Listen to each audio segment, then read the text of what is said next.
Buenas tardes, señoras y señores fiscales del Ministerio Público. Un gran saludo para los presentes, también nuestro saludo afectuoso a los representantes de la Policía Nacional del Perú, del Ministerio de la Mujer, del Ministerio de Justicia y del Poder Judicial que se hacen presentes en este diplomado. Voy a desarrollar el tema del análisis dogmático del delito de feminicidio, que como es de conocimiento de todos los presentes, se encuentra en el artículo 108b del Código Penal. Vamos a ver qué tenemos al respecto. La mirada que vamos a desarrollar a continuación no es una mirada tradicional, tampoco es una mirada que siga algún tipo de patrón ideológico del statu quo que se ha venido implementando recientemente a través de algunos grupos de presión, sino más bien procura desarrollar lo que nosotros consideramos una técnica inadecuada para el análisis e interpretación del tipo penal del delito de feminicidio, y esa es la razón por la cual esta conferencia lleva precisamente esta denominación. Bien, quiero comenzar dando a conocer algunos datos estadísticos de naturaleza oficial que nos proporciona el Observatorio de la Criminalidad del Ministerio Público.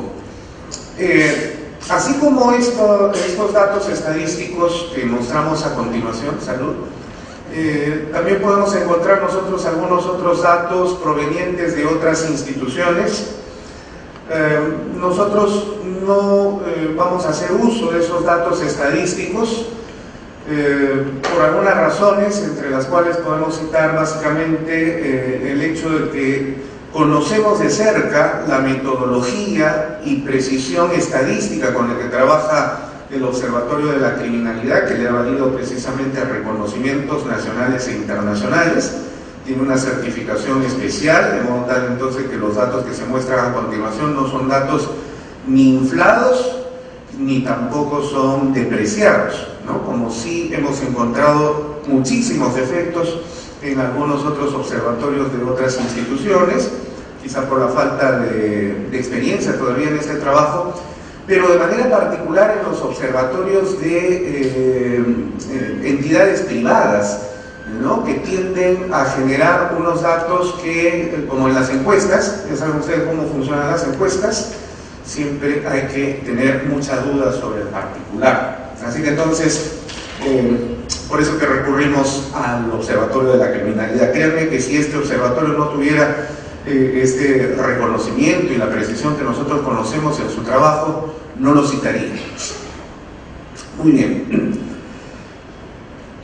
Los datos que nos proporciona el Observatorio de la Criminalidad desde el año 2009 hasta el año 2017, aun cuando con precisión el delito de feminicidio entró en vigencia el año 2013, lo recordarán ustedes, pero el Observatorio ya venía haciendo una evaluación del trámite de denuncias que llegaban al Ministerio Público de lo que de manera acertada debería denominarse homicidios de mujeres. Luego voy a explicar por qué razón se denomina así. Pero ya desde el año 2009, y miren, noten ustedes cómo van variando las cifras. El año 2009, las fiscalías de Lima recibieron 154 denuncias por delitos diversos, en diversas modalidades de homicidios de mujeres, homicidios violentos de mujeres. El año 2010 se redujo a 139, en 2011 a 123, el año 2012 solo 122, el año 2013, cuando entró en vigencia ese artículo 108b del Código Penal, solo se recibieron 111 denuncias, el año 2014 100, en 2015 103, el año 2016, 104. El año 2017, 97 denuncias. Y entre enero y abril del 2018, el observatorio todavía está terminando sus datos para diciembre de este año, solo 31 denuncias. La estimación más, digamos, optimista, entre comillas optimista, del gerente del observatorio es que para el 31 de diciembre de este año las fiscalías de Lima no deben sobrepasar alrededor de las 83 denuncias. En total, entonces, se suman desde el año 2009 hasta abril del año 2018 1084 denuncias por delitos de homicidios violentos de mujeres.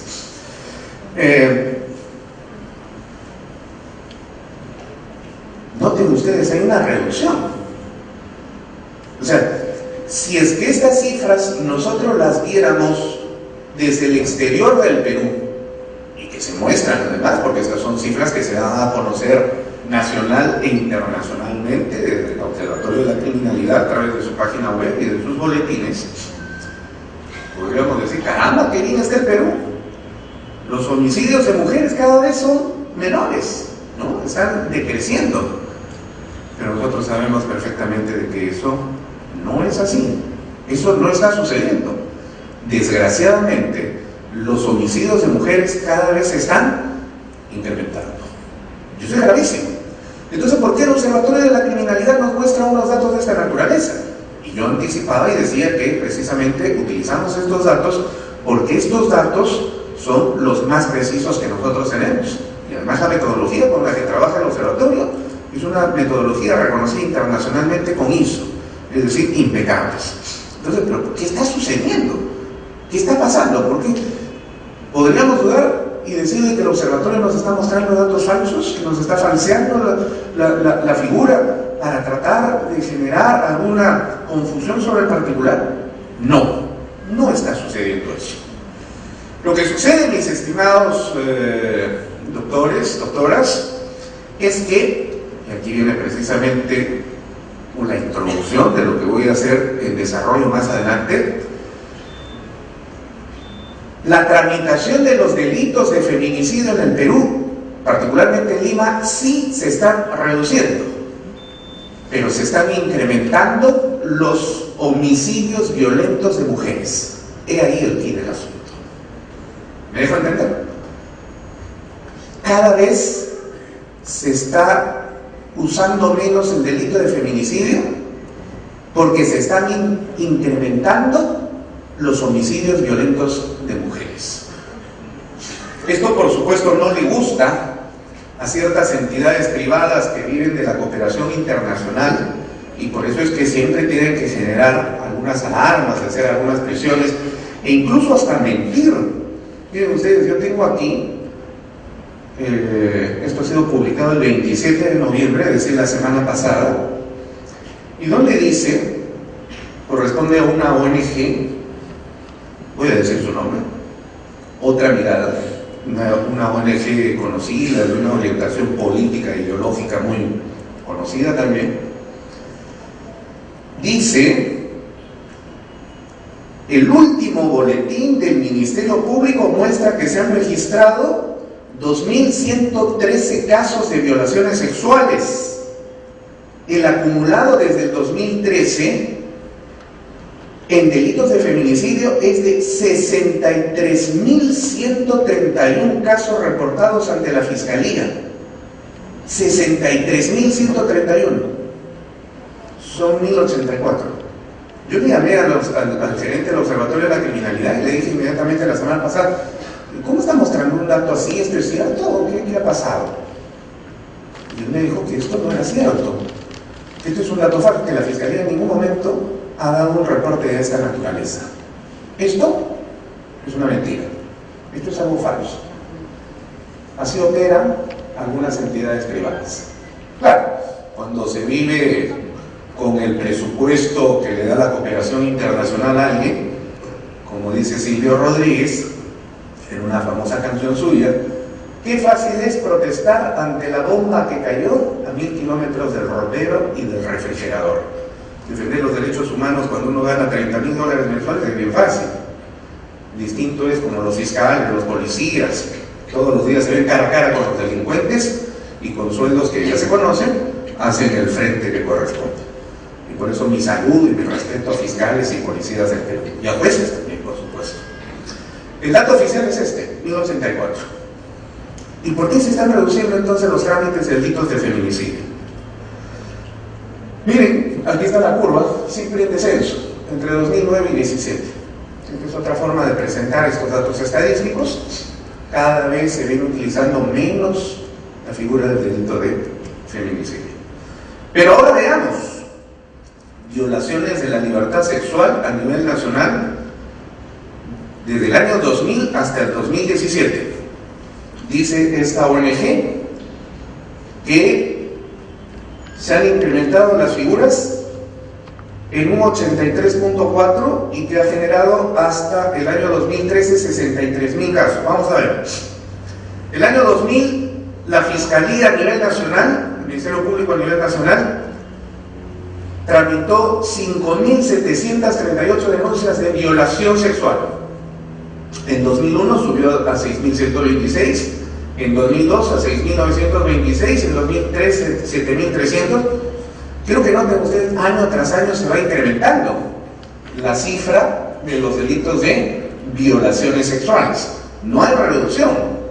Desgraciadamente, es siempre un proceso increciendo, ¿no? Se va incrementando. Hasta que finalmente, miren ustedes, el acumulado total hasta el 2017, es decir, en 17 años de historia del Perú, en esta materia, la Fiscalía ha tramitado 256.109 denuncias de violación sexual. Como ustedes saben, además, estas son las cifras de los casos reportados, porque hay casos que corresponden a una cifra negra que nunca se denuncia, por vergüenza, por miedo, por lo que fuere.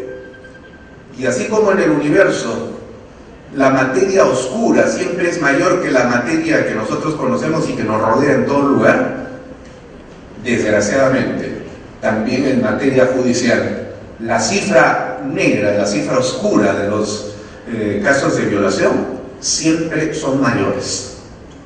Pero vamos a suponer de que es un estimado igual. Eso quiere decir de que en un aproximado sumamente reservado, podríamos llegar nosotros a la conclusión de que entre el año 2000 y el año 2017 han existido por lo menos 500.000 de violaciones, si no más, de mujeres. Pregunta: ¿cuál es el peor delito que puede sufrir una mujer en su vida y que es el que jamás quisiera padecer? ¿Morir? Definitivamente no es. Es ser violada. Esto lo conocemos nosotros, hemos realizado varios trabajos de focus groups con mujeres que han sido víctimas de este delito y al 100% han manifestado, todas ellas con las que hemos trabajado, hubiera preferido morir después de haber sido violada. Hubiera preferido morir. Es decir, y así como sucede en la vida, ¿no? Se suele decir que el derecho humano más sagrado de toda persona es el de la vida. Falso. Es el de la libertad. Porque una persona que tiene vida y no tiene libertad, no tiene vida. Conditio sine qua non para que una persona pueda tener vida es gozar de libertad. Sin libertad no hay vida. Igual sucede con el caso de las mujeres. Hubiera preferido morir antes que ser violada. Ahora bien, esta ONG miente y falsifica los datos, y estos son los datos oficiales y reales. Crecen las violaciones, pero decrecen los casos de feminicidio. Quiero hacer esta comparación. Aquí igual, de la misma manera, mostrada de otra forma, en cuadro de barras, las violaciones de libertad sexual en trámites judiciales. ¿Por qué se está utilizando cada vez menos la figura del delito de feminicidio? Bueno, Porque este es un concepto ideológico que ha sido introducido en el Código Penal, y ese es el problema.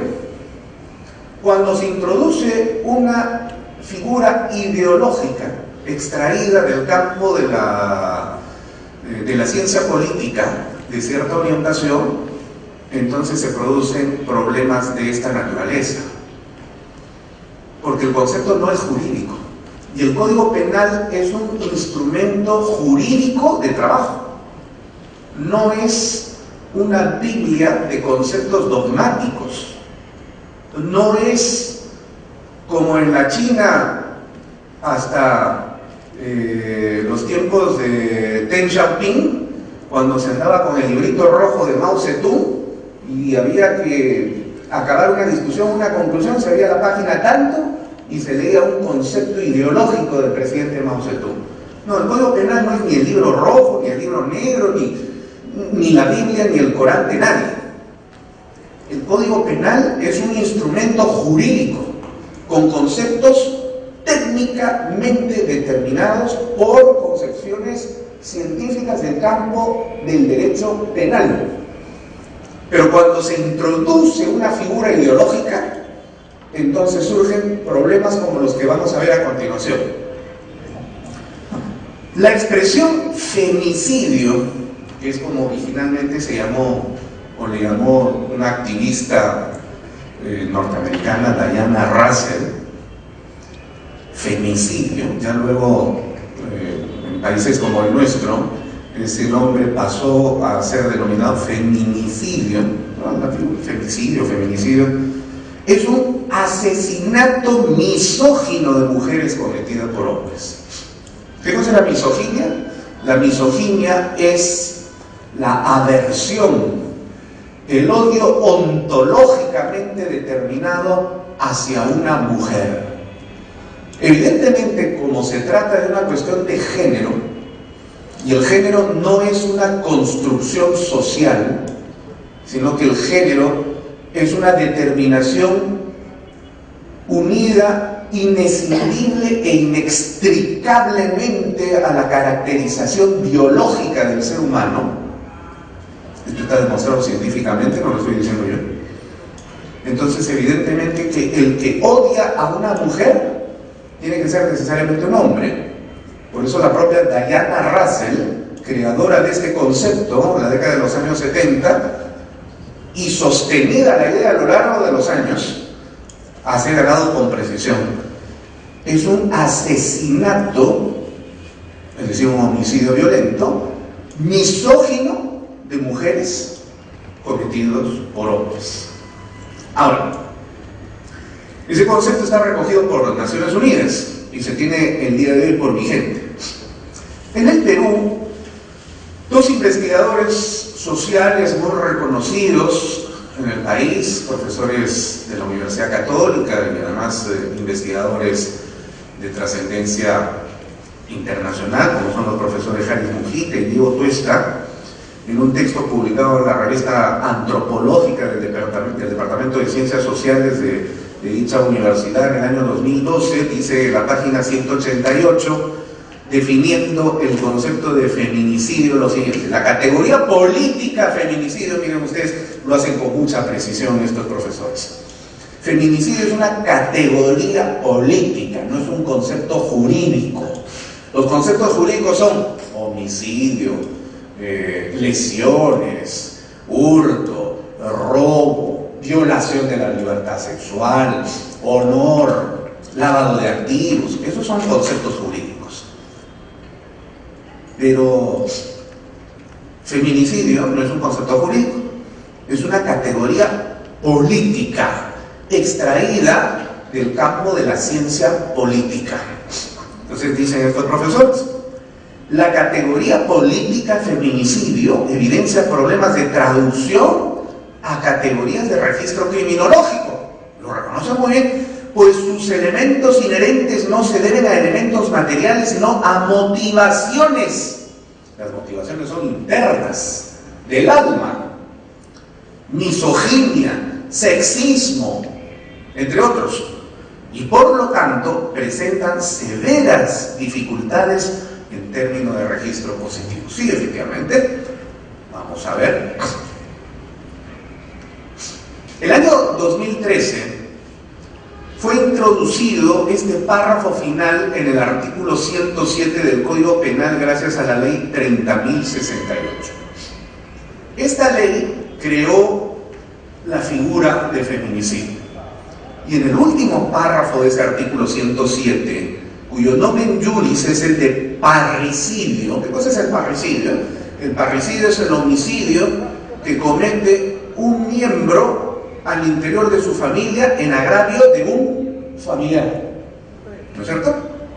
Y hay diversas formas de parricidio, ¿no? El matricidio, el filicidio, ¿no?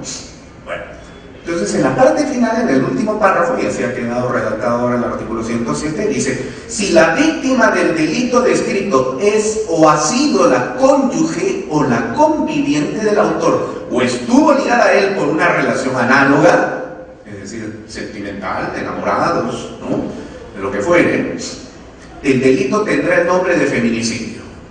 Aquí la ley 30.068 siguió un patrón de naturaleza legislativa que ha sido el que ha orientado a casi todos los países, salvo dos casos, lo vamos a ver más adelante, salvo dos casos, a casi todos los países de América Latina, que no ha sido otra cosa más que denominar feminicidio o femicidio, como sucede en Chile, como sucede en México, a los homicidios cometidos por hombres en agravio de mujeres. ¿Ok? Pero no se quedó ahí el artículo, la ley 30.068, porque si esa nada más hubiera sido la figura de agregar este párrafo y poner un nombre, se hubiera acabado el problema. No. Los grupos de presión que se encargaron de animar al Congreso de la República de aquel entonces para crear esta figura, no se detuvieron simplemente en una cuestión de nomen juris, sino que exigieron la introducción a través del artículo 2 de esa misma ley, del artículo 108b del Código Penal, que es el que registra ya el tipo penal del delito de feminicidio. Y este tipo penal ha sido modificado recientemente, el 6 de enero del año 2017, mediante el decreto legislativo 1323, introduciendo un par de figuras más de contexto en el que se desarrolla la comisión de los delitos. Pero, independientemente de cuál fuera el contexto, la figura base sobre la que se va a construir la idea del feminicidio se encuentra en el primer párrafo, que es precisamente lo que nosotros leemos aquí. ¿Qué dice ese párrafo inicial del 108b? Dice, taxativamente: será reprimido con pena privativa de libertad no menor de 15 años el que mata a una mujer por su condición de tal, en cualquiera de los siguientes contextos. No enumero los contextos, no interesan en este momento, porque sea cual fuera el contexto en el cual se desarrolla, debe haber una condición previa de esta forma de homicidio para poder hablar de feminicidio. ¿Cuál es esa condición previa? La que está subrayada y puesta en negrita en esta transcripción del 108b. Matar a una mujer no para robarle su celular, no para quedarse con su herencia. No se trata de robar a una mujer porque la violamos primero y como sabíamos que nos iba a denunciar, entonces ahora enseguida la mato para que no me denuncie. No, es matar a la mujer porque ella es mujer. ¿Correcto? ¿Eso qué quiere decir? Quiere decir que todo homicidio de mujer necesariamente constituye delito de feminicidio. Evidentemente, no. Aunque la Suprema Corte de Justicia de la Prensa Nacional diga lo contrario, porque ya saben ustedes que cierta prensa, cuando se encuentra que se mata a una mujer, feminicidio inmediatamente, ¿no? Y hace un tiempo atrás, me parece que hace 6 meses, casi lo queman vivo al presidente de la Junta de Fiscales Superiores de Tumbes, cuando quemaron a una mujer, y toda la prensa salió y dijo feminicidio. Y luego el presidente de la Junta salió y dijo, eso no es feminicidio, no puede ser feminicidio. Casi lo matan, casi lo crucifican al presidente de la Junta. Y a pesar de que trató de explicar, bien, veamos, salud. Vamos a entrar entonces ahora a hacer una definición del concepto jurídico doctrinario del delito de feminicidio en lo que se puede. Porque repito, esta es una categoría política. Y por tanto, entonces, construir una definición jurídico-penal sobre la base de una categoría política es prácticamente construir un castillo de arena, construir un castillo de naipes. Es caminar en terreno fangoso, pero aún así vamos a hacerlo. En principio, para ello tenemos que recordar qué cosa es el delito, porque como ustedes saben, no cualquier cosa es delito.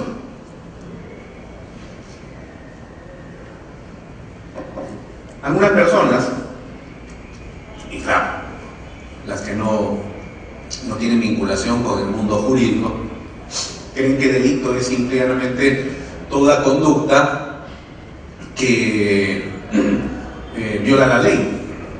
Y sí, los delitos son conductas que violan la ley, pero no toda conducta que viola la ley constituye un delito, ¿cierto?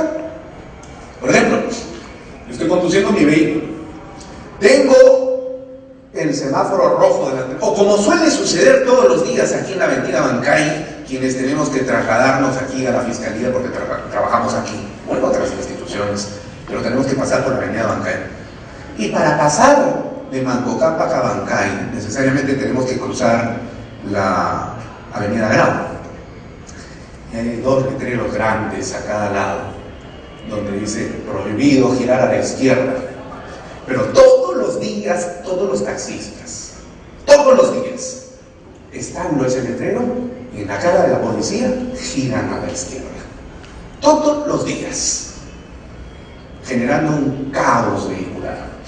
Y a nadie le interesa. Muy bien, ¿se está violando la ley? Sí, claro que sí. ¿Pero el hecho constituye delito? No. Es una violación a un reglamento de tránsito. Es ir contra la ley, pero el hecho no constituye delito. Alguien me presta dinero con la promesa de que yo se lo voy a devolver a fin de mes, y luego no lo devuelvo. No solamente no lo devuelvo, sino que me niego a hacerlo. Estoy violando la ley, porque el Código Civil dice con toda claridad que el deudor tiene el deber de pagar sus deudas al acreedor. Estoy yendo en contra de la ley, pero el hecho no constituye delito. He dado una declaración en la que he mentido sobre una conducta mía o sobre un accionar mío.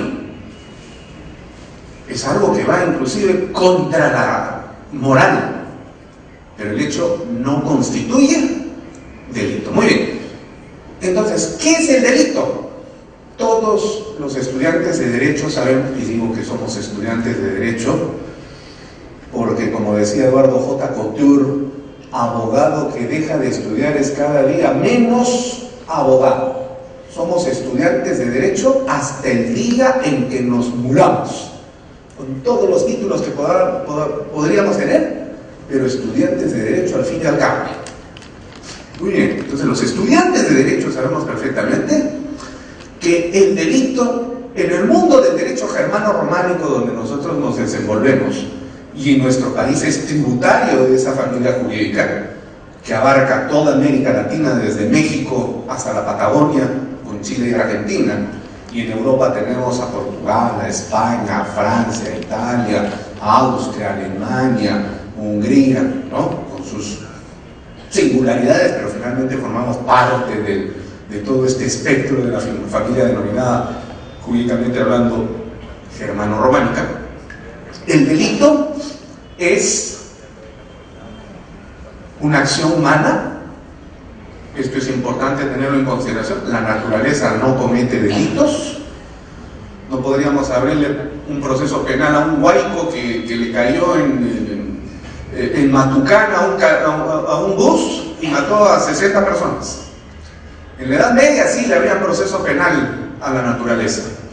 El profesor Zaffaroni tiene un libro muy interesante titulado El juicio estúpido, donde narra precisamente cómo es que se le abría un proceso a las ratas que transmitían la peste bubónica, a una piedra que le cayó a una persona y lo mató, y a la piedra la encontraron culpable y la condenaron a ser pulverizada a martillazos, a combazos, ¿no? Entonces, en la Edad Media la naturaleza podía cometer delitos.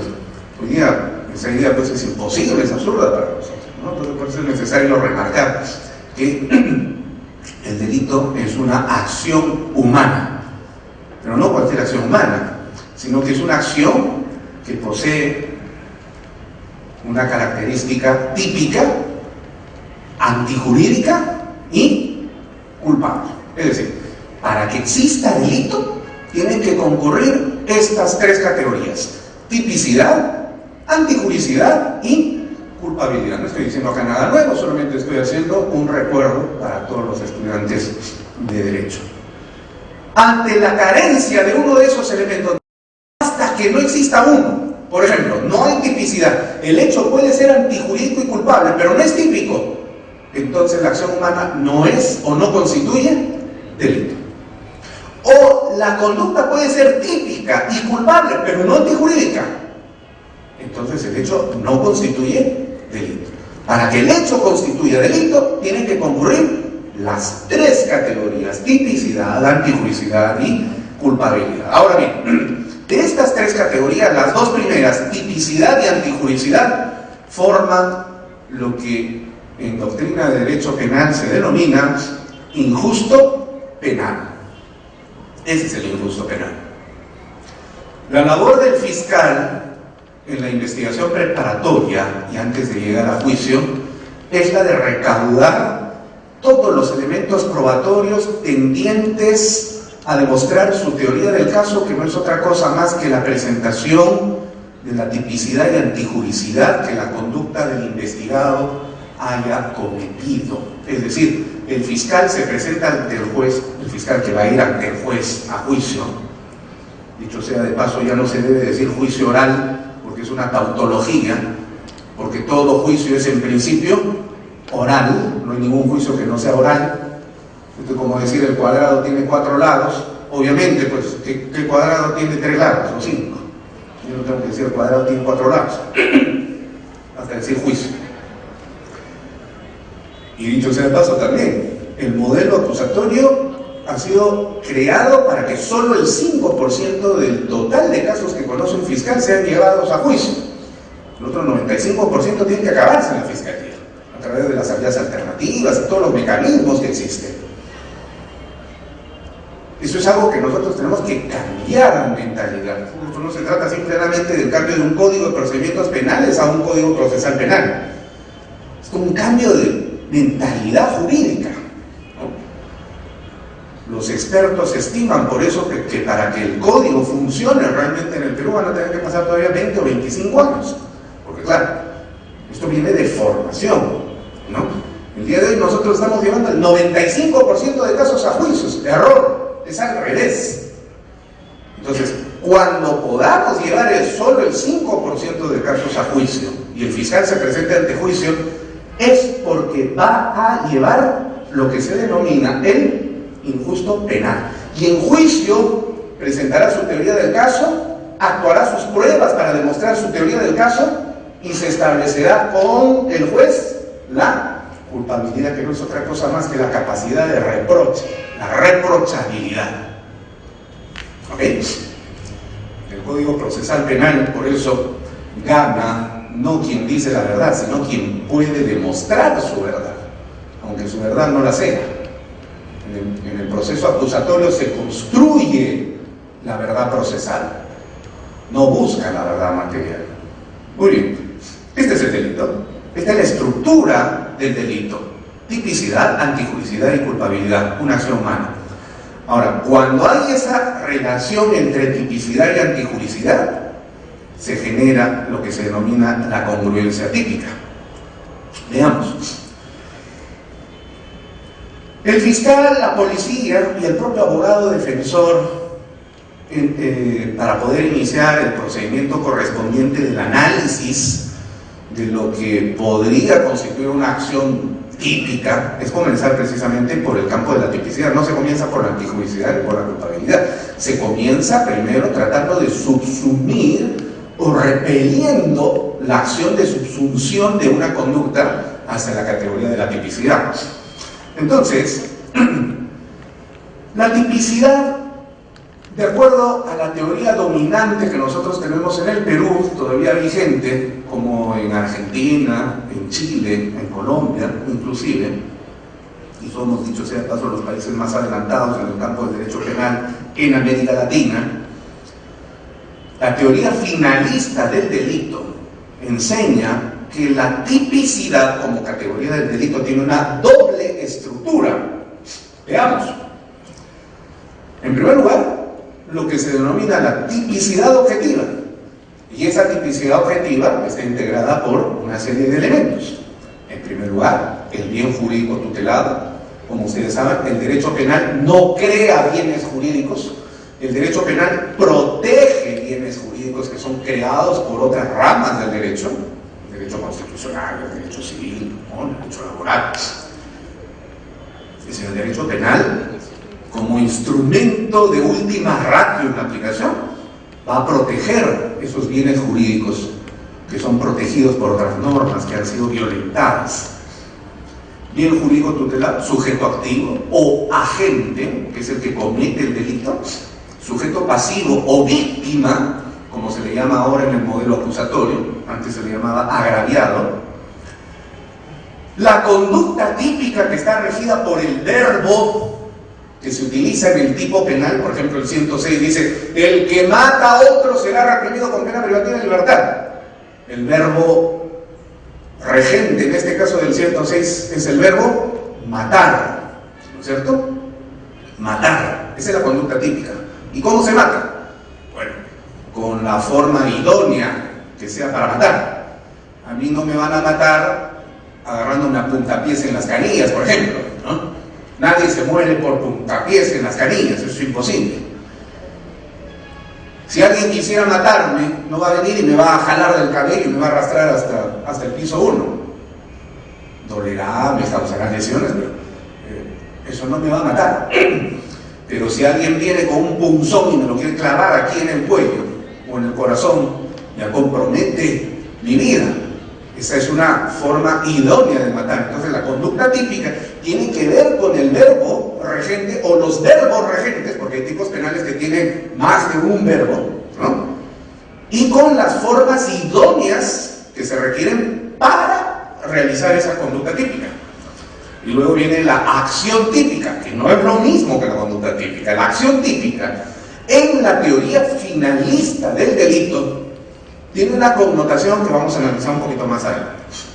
Y luego de la tipicidad objetiva, encontramos la tipicidad subjetiva. Esto antes se encontraba, lo subjetivo, en el campo de la culpabilidad, en la teoría anterior a la finalista, que es la del causalismo. Pero el causalismo fue desde el año 1852 con Belli, y tuvo vigencia en el Perú más o menos hasta mediados de la década de los 70.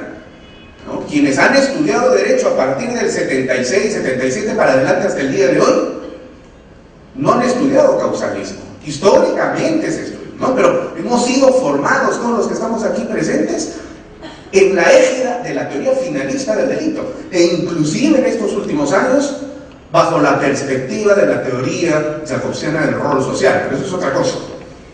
Todos somos finalistas, hemos sido formados en el campo del finalismo. Podemos ser causalistas, sí. Raro, pero alguien podría serlo. Entonces, en el causalismo, lo subjetivo estaba en el campo de la culpabilidad. Pero Belzer, el creador de la teoría finalista, trajo ese elemento subjetivo al campo de la tipicidad y reconfiguró la tipicidad, y por eso aparece una tipicidad objetiva y una tipicidad subjetiva. Y la tipicidad subjetiva, por lo que vamos a ver en cuanto respecta a esta denominada acción típica, los delitos son, y lo dice por eso también el artículo 12 de nuestro Código Penal, muy bien, los delitos son esencialmente dolosos. Los delitos son esencialmente dolosos. ¿Y qué cosa significa dolo? En la teoría tradicional, Para que exista dolo deben concurrir dos elementos. En primer lugar, conocimiento de la ilicitud del acto. Yo sé que matar es ilegal, pero además de tener ese conocimiento, tengo la voluntad de la realización del acto. Es decir, hay un elemento cognitivo, conocimiento, y un elemento volitivo, voluntad. Cuando se funden esos dos elementos, cognición y voluntad, entonces podemos hablar de dolo. Repito, esto es la teoría tradicional, ¿no? Porque desde el caso Utopía para adelante ya solamente se ha hablado del elemento cognitivo, tener conocimiento de la representación de la posibilidad, ¿no? Pero como ese es un tema discutible y esta no es una conferencia sobre ese particular, voy a preferir quedarme con la teoría tradicional. Sin embargo, existen figuras delictivas que no surgen por una comisión dolosa, sino por impericia, imprudencia o por negligencia. ¿Cómo se llama a la tipicidad subjetiva en ese caso? Se dice que el delito es cometido por culpa, ¿no? Repito, impericia, negligencia. Y es cuando la ley lo señala. Por eso el artículo 12 del Código Penal, repito, dice: los delitos son por excelencia dolosos, salvo que cuando la propia ley, la propia norma señala que es por culpa. El 106, por ejemplo, dice: el que mata a otro será reprimido con voluntad. Obviamente que está hablando de una conducta dolosa, ¿no es cierto? No tiene que decirlo. Pero cuando otro artículo dice que el que por culpa causa la muerte, entonces ahí sí tenemos la precisión de que es por impericia, imprudencia o negligencia. Pero esencialmente los delitos son dolosos. Muy bien. Para que exista tipicidad, y esto es algo que todos los fiscales deben realizar, todos, inclusive la policía en lo que puede, para poder colaborar. Si puede hacerlo, bien. Si no lo hace, no importa. Pero si puede hacerlo, muy bien. Pero el fiscal sí no puede dejar de hacerlo.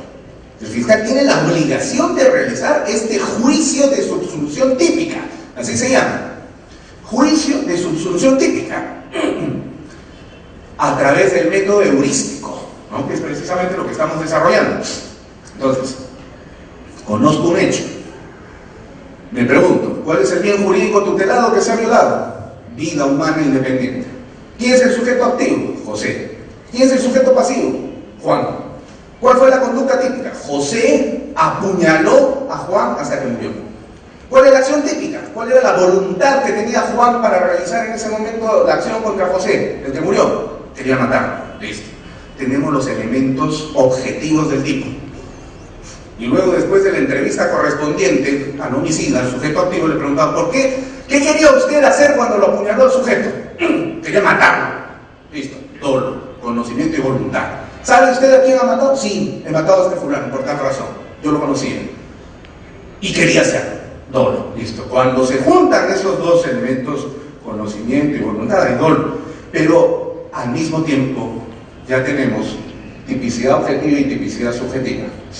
La relación entre tipicidad objetiva y tipicidad subjetiva genera lo que en doctrina de derecho penal se denomina congruencia típica. Ahí recién podemos hablar de tipicidad, es decir, que una conducta es típica.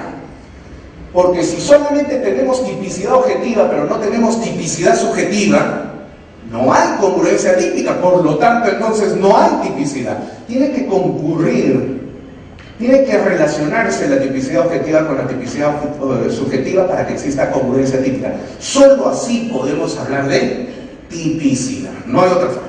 ¿Ok? ¿Queda claro esto? Esto es un recordar, ¿no? Esto nosotros lo hemos llevado en el tercer y el cuarto ciclo de la carrera. Y en la maestría también. Muy bien. Ahora bien. Si retrocedo un poquito en estas diapositivas, quiero poner hincapié en este hecho. El delito, dijimos, es una acción humana. Es una acción humana. No es una acción de la naturaleza. No es un caso fortuito. Es una acción humana. ¿Y qué cosa es la acción humana? Aunque parezca sencillo, definir el concepto de acción para la imputación ha constituido un problema de índole filosófico desde los tiempos de Platón. Platón tiene libros que hablan sobre imputación, igual que Aristóteles, su discípulo, hace 2400 años atrás. Fíjense, Aristóteles vivió entre el 386 y el 322 a.C. y en la metafísica él reflexionaba sobre el concepto de imputación a nivel de acción humana. Así que el tema de acción no es un tema simple, ¿no? Es un tema complejo. Ya en los últimos 300 años, Kant, el gran maestro Kant, que vivió entre 1724 y 1804, y es importante tener en consideración a Kant porque todo el derecho penal germano-románico que nosotros tenemos tiene una base filosófica. Esa base filosófica es Kant. Sin saberlo, todos los que hacemos derecho penal en el Perú y en América Latina somos kantianos desde el punto de vista filosófico. Y quienes se han alineado a la figura del derecho penal jacobsiano son hegelianos. Hegel también ha hablado de la imputación objetiva y la imputación subjetiva en su famoso libro Filosofía del Derecho, que es un libro publicado post-mortem. Él murió en el año 1830 y el libro se publicó en 1833, y es el conjunto de todas sus lecciones de derecho que él dictó durante los últimos 10 años de vida. Entonces, la acción humana, este concepto, que luego va a ser típica, antijurídica y culpable, en la estructura de la teoría finalista del delito, es la siguiente. ¿Cuál es la estructura epistemológica de la imputación en la teoría del delito? En la teoría finalista del delito, perdón, es la siguiente. El sujeto activo despliega voluntaria y conscientemente actos, repito, consciente y voluntariamente, es decir, tiene conocimiento y voluntad, despliega una serie de actos para alcanzar una finalidad. El sujeto quiere alcanzar un fin. Evidentemente, esto supone que si yo me estoy trazando un objetivo, un fin, yo tengo que llegar a ese fin con conocimiento y voluntad. Por eso que la teoría finalista del delito funciona muy bien a nivel de la teoría del dolo, porque el dolo significa conocimiento y voluntad. ¿Ok? Si cuando alcanzo esa finalidad, después de haber desplegado estos actos voluntarios y conscientes, alcanzo esa finalidad, se realiza ese fin, ese objetivo, entonces esa acción se imputa al sujeto. En eso consiste la teoría de la acción desde la perspectiva de la teoría finalista del delito. Repito, el sujeto activo despliega voluntaria y conscientemente actos, es decir, piensa en un objetivo, se traza una finalidad. Por ejemplo, quiero matar a Juan, ya lo estoy pensando, pero ¿cómo hago para matar a Juan? Y entonces empiezo a desplegar los actos. Primero le hago el marcaje, el chequeo, todos los días empiezo a estudiar su movimiento, ¿no? Y hasta que finalmente tomo la decisión. ¿Con qué lo mato? Lo mato con una pistola, con un revólver, con un fusil. Lo enveneno porque sé que todas las tardes toma café en el cafetal a las 5 de la tarde, y estoy pensando, ¿no? Y cuando yo despliegue todos los actos que he meditado para alcanzar ese fin, y ese fin se cumple, entonces, al ser realizado este fin, ese hecho recién se me puede imputar. ¿Ok? En eso consiste la teoría de la acción en la teoría finalista del delito. Esa es la denominada acción final. Final, aféresis de finalidad, no de término, no de culminación, sino de finalidad. Muy bien. Si nosotros llevamos esa estructura de la acción al delito de feminicidio, ¿qué es lo que vamos a hacer? De acuerdo a la redacción del 108b del Código Penal. Recordemos, ¿qué dice el artículo 108b del Código Penal? Será reprimido con pena privativa de libertad no menor de 15 años el que mata a una mujer por su condición de tal, o sea, por ser mujer, coma, en cualquiera de los siguientes contextos. 2 puntos aparte y empieza a enumerar. No interesan esos contextos. Lo importante es la acción que está redactada en la primera parte del párrafo inicial del 108. Muy bien, analicemos entonces esa estructura según la estructura de la acción según la teoría finalista. El sujeto activo, que señoras y señores necesariamente tiene que ser un varón, por lo que ya dijimos hace un buen rato atrás, el delito de feminicidio es un delito de género. En consecuencia, si la víctima es una mujer, el victimario tiene que ser un hombre, porque una mujer que mata a una mujer no implica una relación de género. El género, para poder ser entendido en su dimensión holística y total, tiene que incluir sus contradicciones, lo masculino y lo femenino. Solamente así se entiende género. Imaginen ustedes que en el planeta Tierra solo existiesen mujeres. ¿Habría necesidad de hablar de género? No, pues. ¿Por qué hablamos de género? Porque hay contradicción, pero es una contradicción que se funde en una unidad. Es decir, para que pueda haber lo femenino, tiene que haber lo masculino. Por eso repito, si una mujer mata a una mujer, eso no sería un hecho de género. Solamente cuando hay el A que mata a B, la A a Z, es decir, a su contrario, es decir, el varón a la mujer, ahí podemos hablar de delito de género. Y el feminicidio es un delito de género. Por lo tanto, entonces el sujeto activo necesariamente tiene que ser varón. Esto es clarísimo. Tan claro que en el acuerdo plenario del año pasado, 2017, del Poder Judicial sobre temas de feminicidio, la Corte Suprema de la República también ha llegado a esa misma conclusión. El sujeto activo en el delito de feminicidio necesariamente tiene que ser un varón, no una mujer. Una mujer que mata a otra mujer es cualquier cosa menos feminicidio. Bien, ahora, este varón va a desplegar voluntaria y conscientemente actos para realizar el homicidio violento de una mujer. Esa es su finalidad. Quiere matar a una mujer, pero, repito, no la quiere matar para quedarse con su herencia. No quiere matar a la mujer para robarle su celular. No quiere matar a la mujer porque la violó y para que no sea denunciado luego la mata, la silencia eterna. No. La finalidad es matar a la mujer porque es mujer. Odio a la mujer, no puedo soportar a la mujer. No puedo. Me interesa que sea Juana, Rosa, Fiore, me interesa. Es mujer y punto, la mato, se acabó. Odio a las mujeres, soy misógino. Mi finalidad es esa. Muy bien. Y para eso despliego entonces voluntariamente los actos.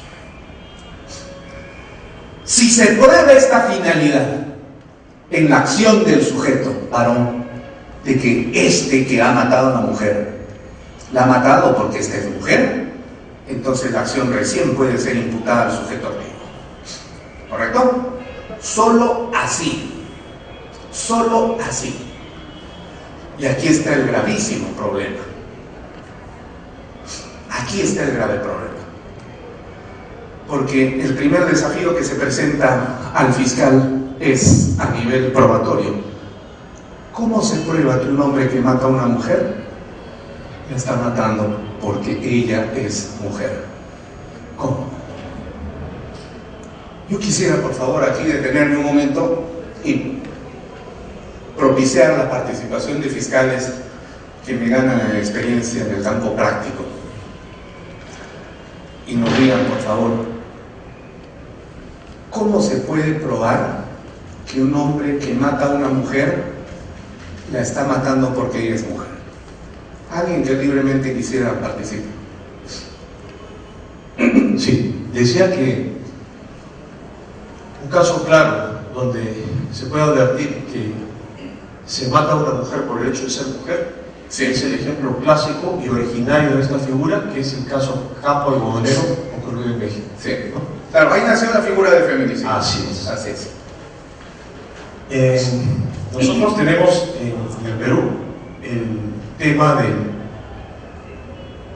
de la muerte de las mujeres, Sí. y en mayor proporción por sus parejas, sus exparejas, lo que se llama el delito íntimo, ¿no? Entonces, en primer lugar, ¿no?, creo que habría que situarnos bien en si esa figura originaria del caso Campo Algodonero se puede trasladar a una situación de nuestro género, varones, ¿no?, peruanos, machistas, criados en el machismo y en la misoginia, Pero, en la xenopatía, ¿no? Discúlpeme, la pregunta ha sido concreta. Sí. ¿Cómo se prueba que un hombre que está matando a una mujer la está matando porque ella es mujer? O sea, digamos, si aquí mi amigo y colega Richard, te voy a poner el ejemplo, viene y se ha enterado él de que el día lunes ya deja de trabajar acá en la fiscalía porque yo estoy propiciando su despido y se ha llenado de tanto odio que quiere matarme, y entonces aquí, delante de todos ustedes, me empieza a agarrar a puntapiés en las canillas. Viene y nos separa. Me voy a la fiscalía y lo denuncio. Quiero denunciar a Richard porque él ha querido matarme. ¿Y cuál es la prueba para esa denuncia? Delante de 100 personas me ha agarrado a puntapiés. ¿Qué fiscal me va a aceptar tentativa de homicidio con ese medio probatorio? Nadie, porque esa materialización del acto no resulta idóneo para matarme. Pero distinto es el caso que él venga con una botella rota, sube aquí al estrado donde yo me encuentro y delante de todos me da 3 clavadas con vidrio en la yugular y yo empiezo a sangrar. Pero soy intervenido de manera rápida y por esas circunstancias divinas salvo la vida y lo denuncio. Y le digo al fiscal, quiero denunciar a Richard por tentativa de homicidio. Muy bien, ¿cuál es el medio probatorio? ¿Cómo fue la acción? De esta manera, me clavó 3 veces y en la yugular donde se compromete la vida, porque acá hay un caño, hay una arteria. ¿Me va a recibir el fiscal la denuncia con esa acción, por tentativa de homicidio? Sí, pues, porque está manifestada, materializada la acción que está evidenciando la intencionalidad. Por eso es la pregunta, ¿cuál es la forma de probar que un hombre que mata a una mujer la está matando porque es mujer? Solamente se han dejado evidencias de que anteriores, ¿Cuál sería esa evidencia? a través de denuncias anteriores, de hechos anteriores de violencia, pero que en las cuales quede claro que ejercía violencia por el hecho de discriminarla por su calidad de mujer, ¿no? Hecho difícil cuando no hay de repente un antecedente, ¿no? Entonces, ayer nos decían que utilizar la teoría de la finalista para tipificar estos casos no nos va a servir de mucho, ¿no? Y que utilicemos la teoría de los roles sociales. Muy bien, muchas gracias. Ahí nada más, no se me adelante por favor, porque si no me roba el discurso y esto es con lo que tengo que terminar, pero le agradezco mucho. Bien, ¿alguien más por favor antes de poder hacer algún comentario a lo que ha manifestado el doctor? ¿Alguien que desee intervenir? Acá la doctora. Yo tuve un caso, Sí. vengo del Departamento de Delito Fiscal de Apurímac, tuve un caso de tentativa de feminicidio. Ciertamente era una denuncia de una señora que había sido maltratada en un contexto de violencia familiar de manera consecutiva. Entonces ya habría 3 denuncias, sin embargo, con la anterior ley se habían archivado las 3. ¿Ya? La última denuncia que me tuvo a conocer era un caso por el cual la señora, o en todo caso el imputado, había llegado después de elaborar, porque es una zona netamente agrícola, se emborrachó y llegó, lo que hizo es intentar ahorcarla. Entonces se tomó fotos del intento de ahorcamiento y también se recogió la evidencia de la soga.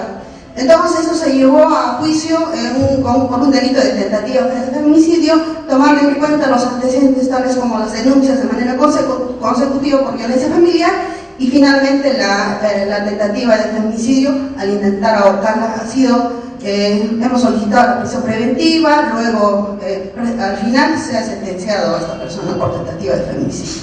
Bien, muchas gracias. En ambos casos, como ustedes pueden notar, los dos colegas recurren a los antecedentes de los sujetos y con ello lo que están construyendo es una prueba, ¿cómo se llama? Indiciaria. Es decir, es una prueba que tiene una metodología de naturaleza inductiva, ¿no es cierto? O sea, a partir de hechos se construye una tesis o una hipótesis primero, en todo caso, que luego se va a refrendar con los medios probatorios correspondientes y eso se va a convertir en la tesis o, como en derecho procesal penal se denomina, la teoría del caso. Pero miren ustedes, y será porque los abogados en el Perú realmente estamos francamente bastante mal formados, ¿no? Este es un tema universitario. La prueba indiciaria es una prueba que se encuentra proscrita internacionalmente en el derecho procesal penal por tratados de derechos humanos inclusive. Y tal es así que el Código Procesal de Colombia prohíbe expresamente dos formas de prueba. Uno, las que se denominan las pruebas obtenidas en violación de los derechos fundamentales, es decir, el fruto del árbol prohibido. Y dos, la prueba indiciaria. Porque la prueba indiciaria funciona en razón de creaciones lógicas inductivas. Bueno, tiene toda una construcción que lamentablemente en este momento no la puedo desarrollar porque no es el objeto, pero si los abogados del Perú supieran eso, se les complicaría la vida a los fiscales realmente. Como se le complicaba, por ejemplo, acá la doctora nos acaba de decir que el sujeto estaba borracho. Bueno, se encontraba entonces bajo el beneficio del artículo 20 del Código Penal, porque se encontraba en estado de alteración de la conciencia. Ahora, recientemente la ley 30.838, que ha modificado los delitos de violación de la libertad sexual, señala que ni la borrachera lo libera ya al violador o al que agrede a la mujer. Yo supongo que ese caso data de mucho antes de la entrada en vigencia de esta 30.838. Lo cierto, mis estimados doctores y doctoras, es que probar el delito de feminicidio, ya que, como lo dice Janis Mujica y David Tuesta, cuando hemos hecho lectura precisamente de la definición de este concepto de feminicidio, que es una categoría política, dado que se trata de una motivación interna, es casi imposible probar que el hombre que mata o intenta matar a una mujer lo está haciendo motivado por razones misóginas. Solamente habrían dos formas de probar que un hombre que intenta matar o que llega a matar a una mujer lo hace por esa motivación misógina. Uno, tendríamos que aplicarle pentotal sódico a la vena directamente. El pentotal sódico es lo que se conoce con el nombre del suero de la verdad, para que empiece a hablar. Pero como ustedes saben, eso sería generar una prueba ilegal, ¿no es cierto?, en violación de su derecho fundamental. No se puede utilizar el pentotal sódico. Como no podemos hacer eso, entonces tendríamos que convocar a juicio o a las declaraciones testimoniales a nivel de la investigación preparatoria aquel que todo lo ve y todo lo sabe. No estoy hablando de Google, por supuesto, estoy hablando de Dios. Pero no podemos convocar a Dios en este proceso de investigación, porque el primer problema que tenemos es: ¿y dónde le notificamos? En el Vaticano no creo. Este es un tema que está bien metido acá adentro, ¿no? Y ni siquiera los actos de materialización pueden revelar una motivación de esta naturaleza. Y ese es el motivo por el cual se están empezando a caer los procesos de feminicidio. Ahora ya se comprende, porque es que el Observatorio de la Criminalidad está mostrando estas cifras, no las ha falseado, no las está maquillando para hacer quedar bien al Perú. Lo que sucede es que los fiscales saben perfectamente que si inician un proceso por feminicidio, el primer problema que van a tener es ¿cómo pruebo de que este hombre odia a esa mujer? A ver, antecedentes. Eso construye también algo tan frágil. Y si se cruzan con un abogado que conozca el derecho procesal a nivel internacional, les tumba la prueba indiciaria, porque está proscrita, repito, y se quedan sin nada. Esto sería prácticamente como tratar de sacar el alma y pasarla por una radiografía. ¿Cómo le sacamos una radiografía al alma? Ese es el problema. ¿Qué hacen los fiscales frente a este problema? No utilizan feminicidio porque saben que el caso se les va a caer. ¿Qué hacen? Homicidio, asesinato, parricidio. Esas son las figuras que están buscando. O sea, están disminuyendo los trámites por feminicidio, pero están aumentando los casos de homicidios, asesinatos y parricidios de mujeres, donde lo único que hay que probar es el hombre mató o intentó matar a la mujer. Punto. Acá no hay que pasar ninguna radiografía del alma. Y se acabó. Algunos recurren a la idea de vamos a pasarlo por el psiquiatra o por el psicólogo. El psiquiatra es un médico, ¿eh? No se olviden ustedes. Y por muy médico que es, sin embargo, no puede llegar a la conclusión de que el alma es tal o cual, menos el psicólogo. Es como el caso de las pericias que se hacen en medicina legal cuando hay violación, por ejemplo, ¿no? O como sucedía antiguamente. Se envía a la mujer que denuncia la violación a medicina legal, le hace un examen ginecológico y el médico respectivo envía el resultado y dice: defloración antigua a las 3 y a las 7. Ya. ¿Y qué probamos con eso? Nada, que la mujer simplemente está deflorada. ¡Pum! Se acabó. Pero todo el mundo lo utilizaba como elemento de prueba de violación. Oye, pero la mujer tiene 25 años, 30. Por eso dice defloración antigua. Ahí había que introducir otros elementos más: equimosis, esfoliaciones, ¿no?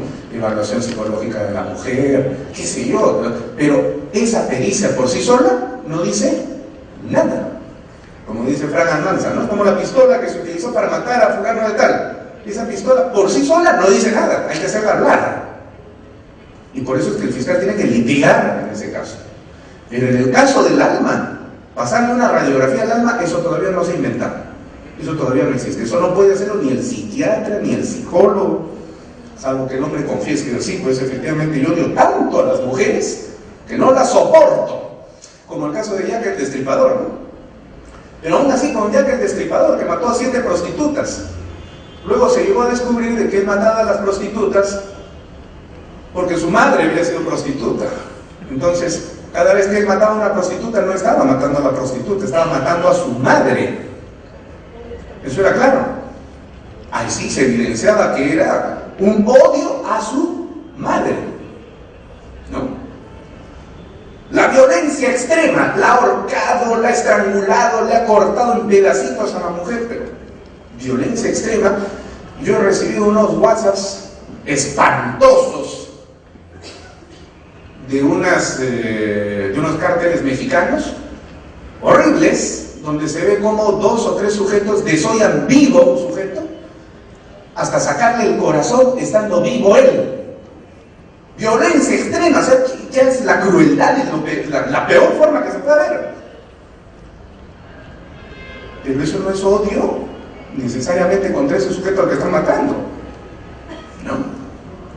Muy bien.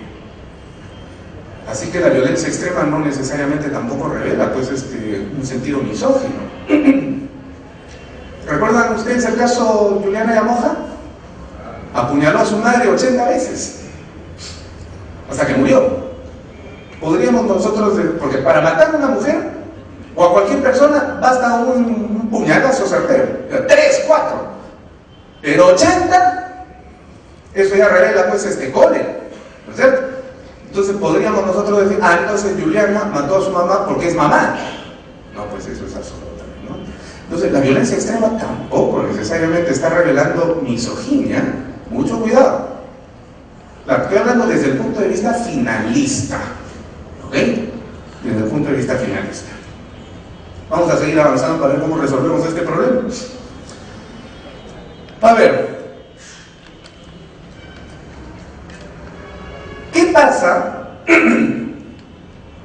cuando el sujeto activo despliega voluntaria y conscientemente actos para realizar una finalidad que se proyecta en su mente? Por eso hay una fase interna y una fase externa del iter criminis, ¿no es cierto?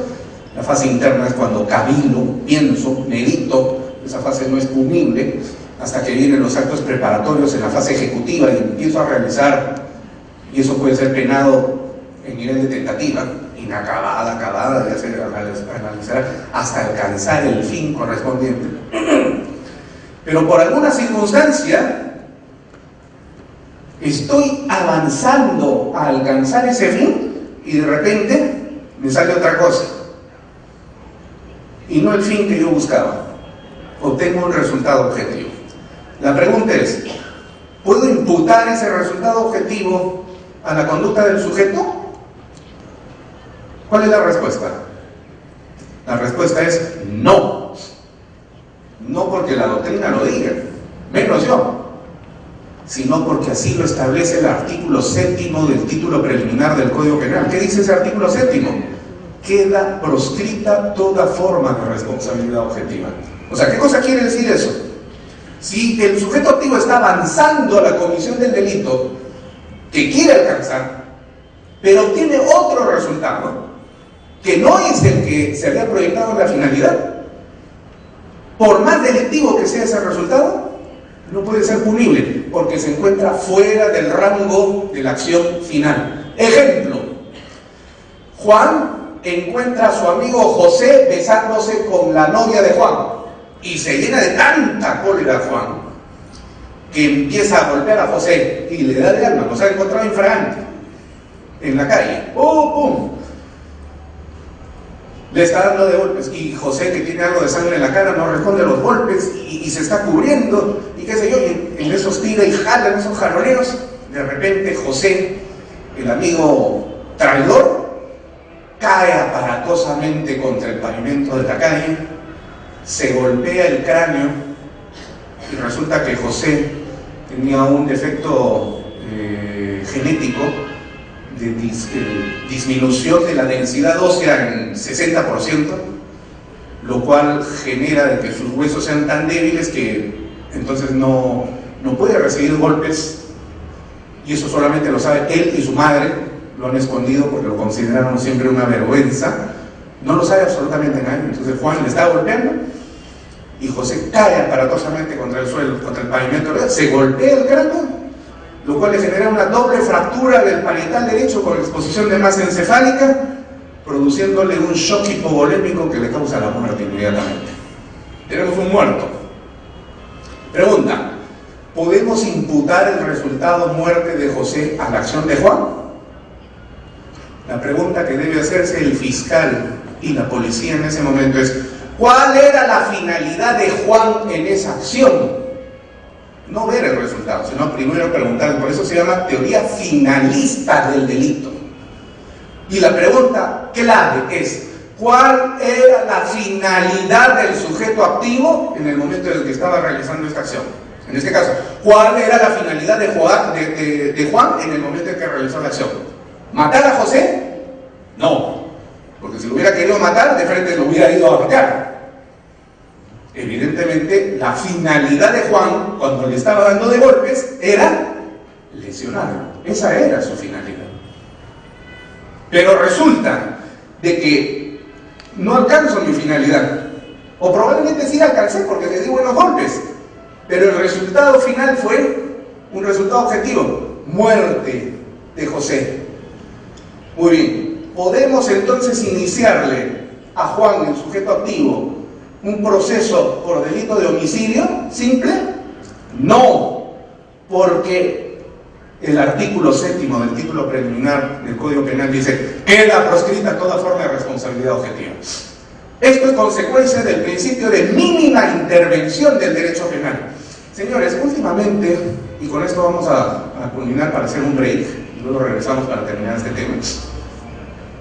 En el Perú, si resucitasen los viejos maestros abolicionistas que nos enseñaron derecho penal, o los minimalistas, ¿recuerdan ustedes esa discusión en la década de los 80?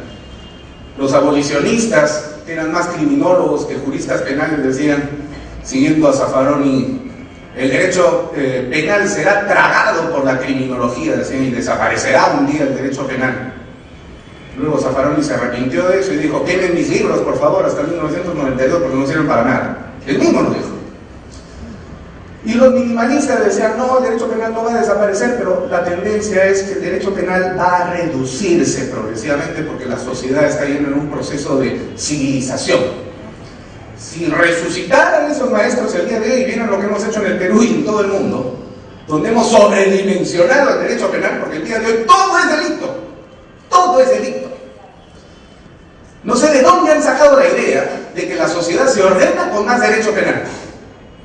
La sociedad no se ordena con derecho penal. Todo es delito. Hago un contrato con fulano de tal. Yo soy cantante, voy a cantar. Y no me paga el fulano como quedamos. Y voy a la fiscalía y lo denuncio por delito de estafa. ¿Eso es delito de estafa? No, pues, eso es un incumplimiento de contrato. ¿A dónde debo ir? ¿Al juzgado civil o al juzgado de paz letrado, dependiendo del monto? Pero voy a la fiscalía. Claro, yo puedo ir a la fiscalía porque yo soy un ciudadano libre de cometer el disparate que quiera. Lo grave no está en esto. Lo grave está cuando el fiscal recibe la denuncia y le da trámite. ¿Por qué le dan trámite, por el amor de Dios? Eso no es delito.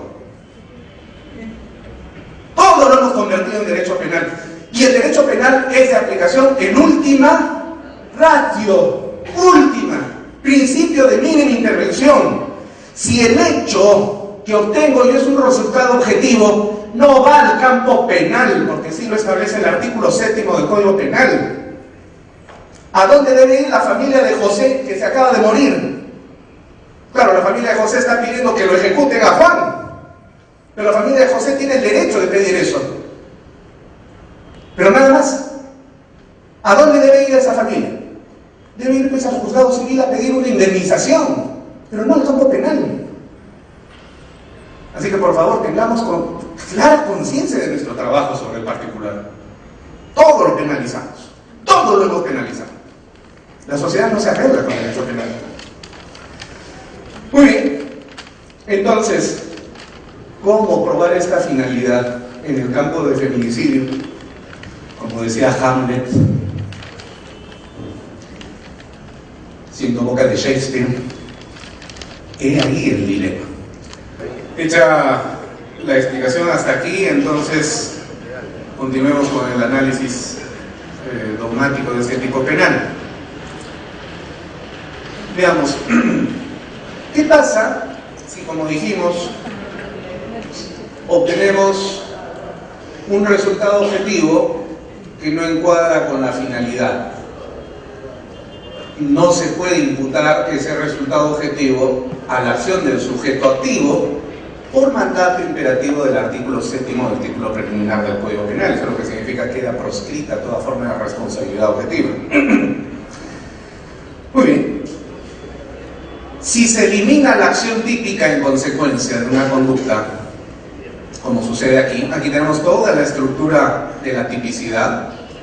Si se elimina la acción típica, ¿no? Desaparece la acción típica, evidentemente no va a haber conducta típica. Si no hay conducta típica, se elimina el sujeto pasivo y activo, lo que quiere decir que no ha habido ninguna vulneración ni puesta en amenaza de ningún bien jurídico tutelado, es decir, se eliminan todos los elementos objetivos del tipo, lo que quiere decir que se elimina la tipicidad objetiva de una conducta. Si no hay tipicidad objetiva, entonces evidentemente no hay congruencia típica, por lo tanto no hay tipicidad de conducta. Si no hay tipicidad de conducta, lo que se genera es la denominada atipicidad. Cuando una conducta es atípica, puede ser antijurídica e incluso culpable, pero el hecho, ya dijimos, no constituye delito. A nivel procesal, por eso es que se puede deducir, de acuerdo al nomen juris del Código Procesal Penal, ya en vigencia en casi todo el Perú, sería la defensa técnica denominada una excepción de improcedencia de acción, ¿no? En el viejo Código de Procedimientos Penales se denominaba excepción de naturaleza de acción, ahora excepción de improcedencia de acción. ¿Cuándo se deduce una excepción de improcedencia de acción? Cuando el hecho denunciado no constituye delito o no es justiciable penalmente. Ahora, la expresión el hecho no constituye delito significa dos cosas: que el hecho no se encuentra tipificado como delito en el ordenamiento jurídico penal del país, ya sea en el Código Penal o en alguna ley exclusiva. Ejemplo, ¿en el Perú se pueden cometer delitos de lesa humanidad?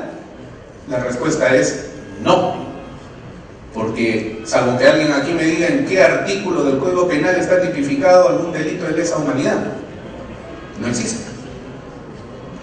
Entonces, si alguien es procesado por delitos de lesa humanidad, puede deducir una excepción de improcedencia de acción porque el hecho no constituye delito, ya que no está tipificado como tal. Principio de legalidad. Claro, alguien me podría decir, no, pero lo que pasa es que el Perú ha suscrito los tratados internacionales de protección a los derechos fundamentales, etcétera, etcétera. Sí, pero esa es una interpretación jus cogens. Y en la balanza entre principio de legalidad, el principio de legalidad dice nullum poena, nullum crime sine lege. Ese principio es fundamental y es un mandato constitucional. Si pongo en la balanza principio de legalidad versus interpretación jus cogens, ¿qué debería pesar más? Evidentemente el principio de legalidad. Lo otro es interpretación. Entonces, si a mí me procesan bajo cualquier persona por delito de lesa humanidad, ya que no está tipificado expresamente como tal, puede ser viable una excepción de improcedencia de acción. Esa es una forma. La otra es que puedo deducir una excepción de improcedencia de acción cuando en la acción no concurren los elementos objetivos del tipo o no se configura una conducta antijurídica, como está sucediendo en este caso. Aquí se eliminan todos los elementos objetivos del tipo y se genera atipicidad de conducta. Sí, pero el hecho es antijurídico. Sí, pero no es típico. El delito solamente es tal cuando la acción es típica, antijurídica y culpable. Una excepción de improcedencia de acción se deduce no para demostrar irresponsabilidad penal. Eso es en juicio, en investigación es otra cosa. Una excepción de improcedencia de acción se deduce porque a nivel de las categorías del delito no concurren los elementos configuradores de la acción como un ilícito penal, que es otra cosa totalmente distinta.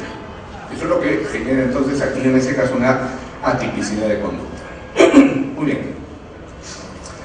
Si no hay tipicidad, porque hay atipicidad, se elimina la tipicidad, por lo tanto no hay injusto penal, eso es lo que estamos diciendo. Si no hay injusto penal, por más antijurídica y culpable que sea la acción, no hay acción humana, por lo tanto no hay delito. Es decir, no existe delito alguno.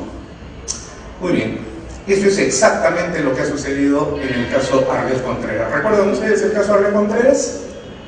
¿De Ayacucho? Muy bien. Hagamos un poquito de memoria. Sale este muchacho Adriano Pasos, ¿no?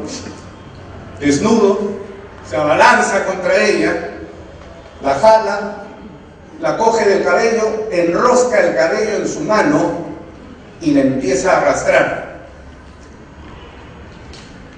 Hasta que luego ya es intervenido por los cuarteleros y bueno, lo reduce. Pregunta: ¿el tirar de los cabellos de una persona para arrastrarla y llevarla a la habitación está materializando una finalidad de homicidio? Evidentemente que no. O sea, no hay esto. El sujeto activo que destina acciones a alcanzar una finalidad. ¿Qué dice el tipo penal del artículo 108b? Será reprimido con pena privativa de libertad no menor de 15 años el que mata a una mujer por su condición de tal. El que mata, es decir, la finalidad tiene que ser matar. Y a eso hay que agregarle un dolo trascendente. ¿Cuál es el dolo trascendente? Matar a la mujer porque ella es mujer. Si no hay ese dolo, entonces la conducta es atípica. Y eso es lo que ha dicho precisamente esta sentencia. Recordarán ustedes que cuando se dio esta sentencia, miren, no estoy pretendiendo defender a este sujeto, ¿eh? En absoluto. A mí me parece condenable como a cualquier peruano que puede tener capacidad de indignación ver a un sujeto de esta naturaleza arremeter contra una mujer. Eso es absolutamente condenable. Así que aquí yo no defiendo a este sujeto, en absoluto. Pero tampoco defiendo que cuando el juzgado colegiado que emitió esta sentencia, integrado, dicho sea de paso, juzgado colegiado, 3 jueces, por 2 mujeres y un hombre, 2 mujeres juezas, bueno, 2 juezas y un juez, en la parte pertinente dice lo siguiente de la sentencia. La parte acusadora, ¿cuál es la parte acusadora? El fiscal no probó el dolo trascendente. ¿Cuál es el dolo trascendente? Matar a la mujer por ser mujer, basados en razones de género como la misoginia, el odio o desprecio por la condición de la víctima, el mismo que no se configura con la simple calificación o conclusión de dicho operador jurídico. Claro, lo que pasa es que el fiscal dijo, este hombre odia a la mujer, su conducta es evidente. No, es que no hay que hacer un discurso. No puedo dar un discurso. Alguna vez escuché a... Ustedes deben saber que San Agustín, el santo católico, que murió en el 430, antes de ser sacerdote, ejercía el oficio de abogado. Y era un extraordinario abogado. Y alguna vez, en una de sus defensas, él dijo, palabras, palabras, palabras. Hemos escuchado muchas palabras. Pero de lo que se trata ahora es de evaluar hechos, no palabras. No se trata de dar discursos, se trata de demostrar hechos. Y el hecho es claro.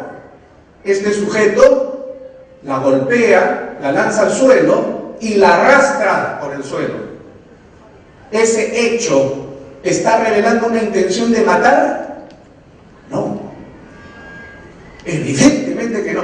Yo he escuchado por ahí que alguien dijo, pero ¿y si se la llevaba? Y luego, ¿sabe Dios lo que hubiera podido pasar? Bueno, el derecho penal no es futurologista. Allá pues los fiscales tendrían y los jueces tendrían que trabajar con una bola mágica para ver qué hubiera pasado en el futuro. Nosotros trabajamos con hechos. Hay una pregunta de una doctora, a ver por favor, Richard. Doctor, muy buenas tardes. Buenas tardes. La situación es de que, en mi opinión personal, en el caso de Adriano, que usted ha mencionado, pienso que el fiscal debió presentar una acusación alternativa. O sea, en un primer lugar, feminicidio y alternativamente lesiones, ¿no? Porque me parece que por de repente por el apuro solamente consignó el hecho del feminicidio y por eso absolvieron a Adriano. Pero si alternativamente la acusación se hubiera considerado el hecho también de que se cometía el delito de lesiones, yo estoy segura que esos jueces que juzgaron, que emitieron esa sentencia, emitieron una sentencia condenatoria y no absolutoria como sucedió, ¿no? Porque como no había otra opción, feminicidio, no el feminicidio, lo absolvieron. Muy bien, muchas gracias doctora, comparto plenamente con usted. ¿Sabe qué? Si yo hubiera sido el fiscal, quizás hubiera ido no como una pretensión alternativa, sino directa, de que aquí había una tentativa inacabada de violación. Porque el sujeto estaba desnudo. Es más, estaba a punto de sostener relaciones sexuales con ella. Porque claro, fueron al hotel. Ahora, un hombre y una mujer no van al hotel pues, para jugar ajedrez. Y además ella era su enamorada. ¿Correcto? Y este sujeto estaba sin ropa porque quería tener relaciones sexuales. Venían de una fiesta, estaban en estado etílico. Y ella en ese momento termina con él, son sus propias palabras. Y él no soportó eso y ella se fue. Y entonces cuando se le estaba llevando, evidentemente que quería someterla, ¿no? Bueno, hubiera ido por ese lado. Pero el fiscal se fue, pues, como todos sabemos, por este lado del fiscal. ¿Y saben por qué se fueron? ¿Saben ustedes por qué se fue este fiscal por el delito de feminicidio? Eso es lo que pasa cuando nos sometemos a lo que la prensa dice. Salió la ministra de aquel entonces de la mujer y dijo ¡feminicidio! Salieron los congresistas, ¡feminicidio! Salió la prensa, ¡feminicidio! Y como la Suprema Corte de Justicia de la Prensa Nacional determina qué es feminicidio y cuándo es feminicidio, entonces el fiscal dijo feminicidio. Se dejó presionar. El artículo primero del decreto legislativo 052, que es nuestra ley orgánica, dice literalmente que el Ministerio Público defiende el principio de legalidad. Y el principio de legalidad es la piedra angular sobre la que se construye el Estado de Derecho con un modelo de gobierno democrático. ¿Qué cosa es la democracia? Voy a recurrir a una definición de la democracia no etimológica. La democracia no es el poder del pueblo. La democracia, como lo enseña muy bien Giovanni Sartori, recientemente fallecido el año pasado, qué desgracia, extraordinario politólogo italiano, como lo ha dicho Norberto Bobbio, el propio Jürgen Habermas, extraordinarios filósofos de la política. La democracia es el sistema de respeto por la autonomía e independencia de las instituciones. Sin instituciones autónomas e independientes no existe democracia. Por eso hay que defender al Ministerio Público en su autonomía. Porque si no, no hay democracia. Por más de que le pongamos esa etiqueta, el país vive en democracia. Falso, si es que no hay respeto por la autonomía e independencia de la institucionalidad.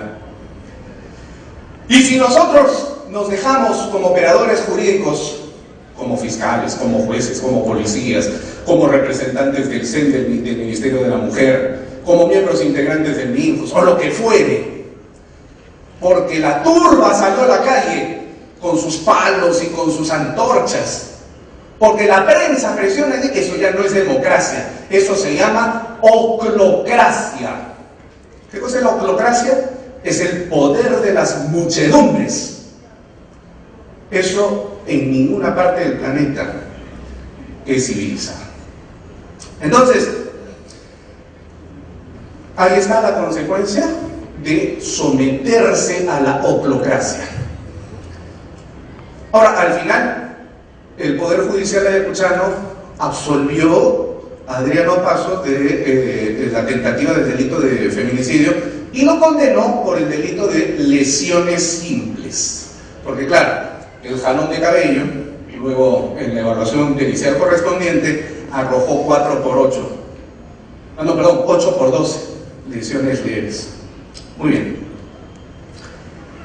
Y eso no funcionó, pues, porque, claro, en la teoría finalista de la acción probada de Adriano Pozo Arias es dos cosas: hechos, golpes y jaloneos de cabello. Eso es lo real, eso es lo concreto, eso es lo que se vio. Y es la verdad, además. Esos golpes y jaloneos, ¿qué finalidad tenían? ¿La finalidad de matar? No, pues evidentemente que no. La finalidad era la de lesionar. Así que entonces, esa lesión que se concretó fue imputada a Adriano Pozo. Pero la finalidad no era matar, y menos matar porque ella era mujer. No iba a prosperar la denuncia por feminicidio en ese caso, a la luz de la teoría finalista del delito. No iba a prosperar. Ahora, el artículo 122 del Código Penal pone la misma traba.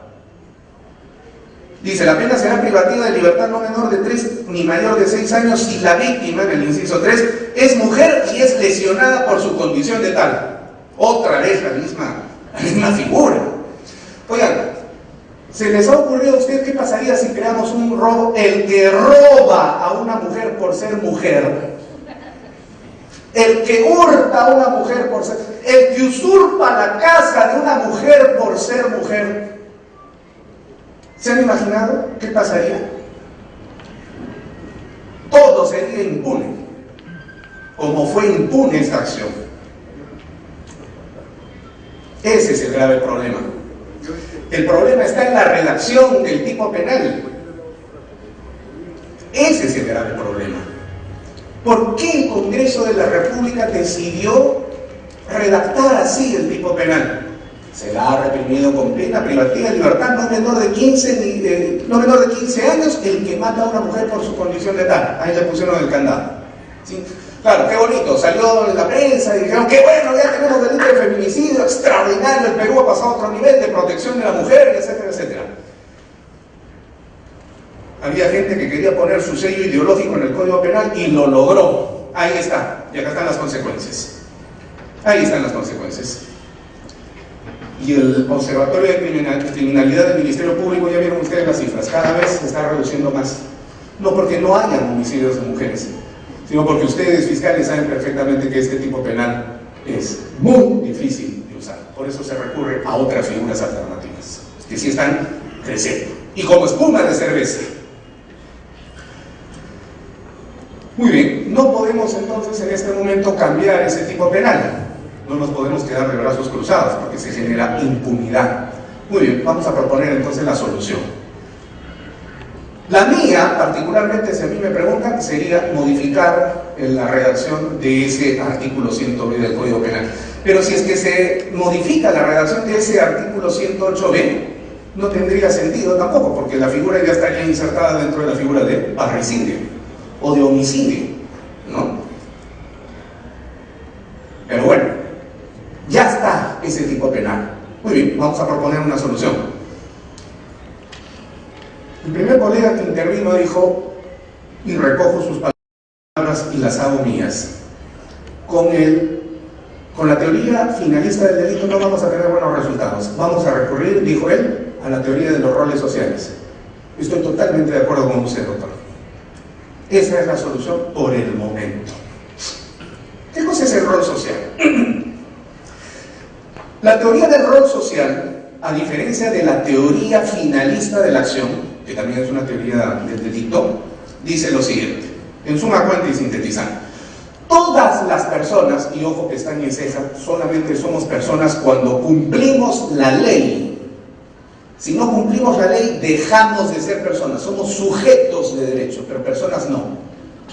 Pero nosotros no podemos dejar de ser personas, tenemos que ser personas. Es decir, si incumplo la ley, me tienen que obligar a mí a cumplirla. Es decir, yo estoy obligado a ser persona. ¿Y cómo se me obliga? A través de una sanción.